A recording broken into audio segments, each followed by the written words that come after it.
solution. The person has to be on board with all this, right? I mean, they have to be the people who decide that's the problem. You can't enforce that on them. They have to discover it for themselves. And the same with the solution, and the same with the strategies. It's like, I don't know what's right for you. I'll listen. We can jointly explore what might be the right vision for you. And then we can break that down into a strategy, but you have to be on board with the strategy. You have to feel that this is right for you. It's absolutely 100% crucial that it's voluntary. And then we'll say, okay, well, maybe this is a solution. Why don't you go implement it? Come back next week after having attempted this. Let's see how it went.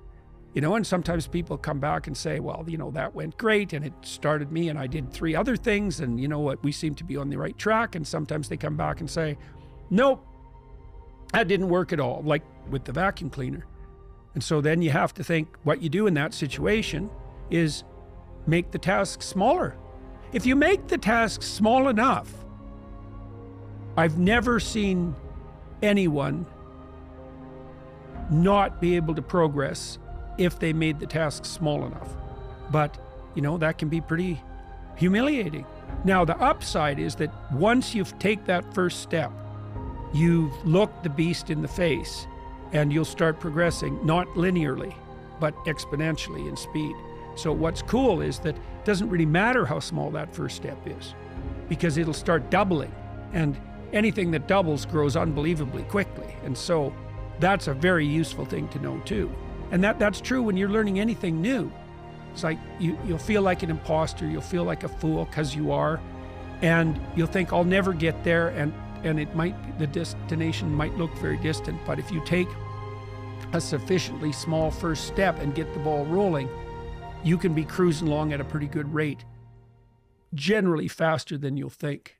What seems to happen when you expose people to small but challenging tasks, it does 2 things. It makes them more skilled because now they're actually dealing with the problem.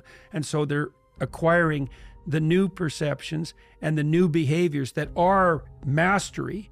So they're actually expanding their domain of conceptual structures and actions. That's both conception and skill. But at the same time, they're seeing themselves as the actors that can change the direction of their life. For example, when you do exposure therapy with people who have phobias, agoraphobia is probably the best example.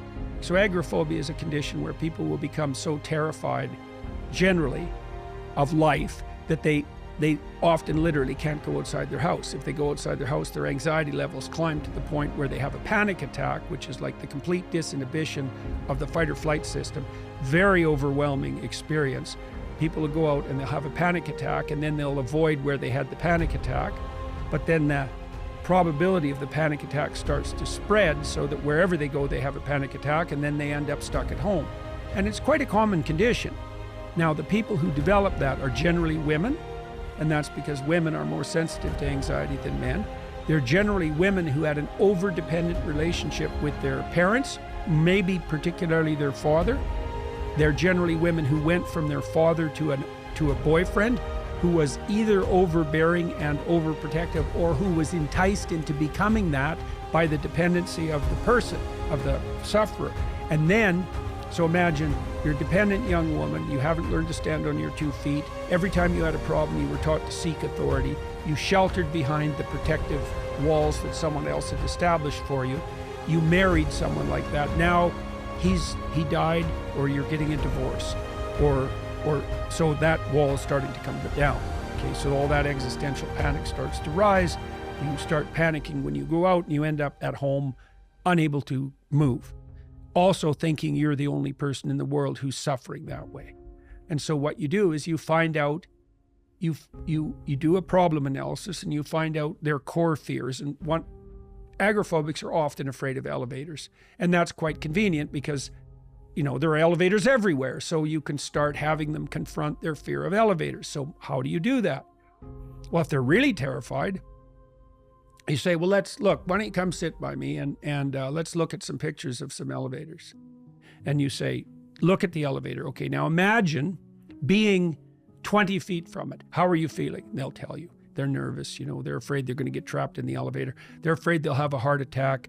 They're afraid that they'll be in there with other people who are watching them panic and have a heart attack and being humiliated. So the two big categories of fears for people are like painful death and then public humiliation.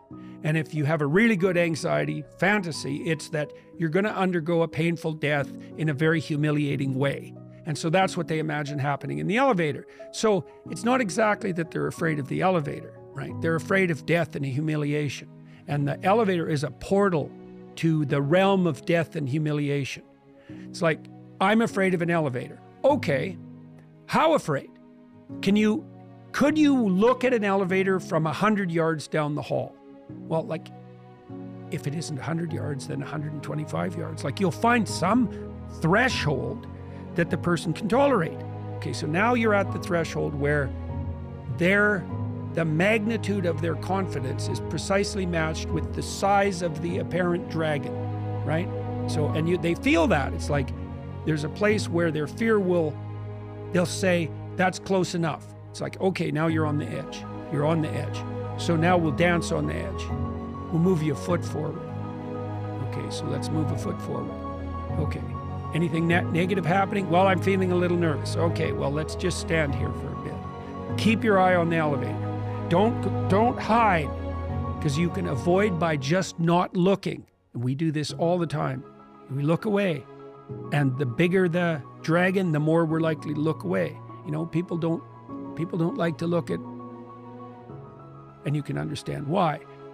People will avert their eyes from atrocity, right? And they'll certainly avert their eyes from the thought that they could participate in atrocity. And you could think of that as the heart of darkness. It isn't, because you could look at the fact that you could take glee in the commission of atrocity. And no one wants to look at that. Well, you start, and you have to look at that.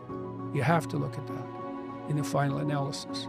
But one step at a time, and you can do that with any problem, literally any problem. Break it down, break it down, break it down. Public speaking, anything, going to the gym. Yeah. Anything. A small dose, a small dose. And it's so fun to do this with people. It's the same thing you do when you're encouraging your young child. And that's a primary source of gratification for human beings.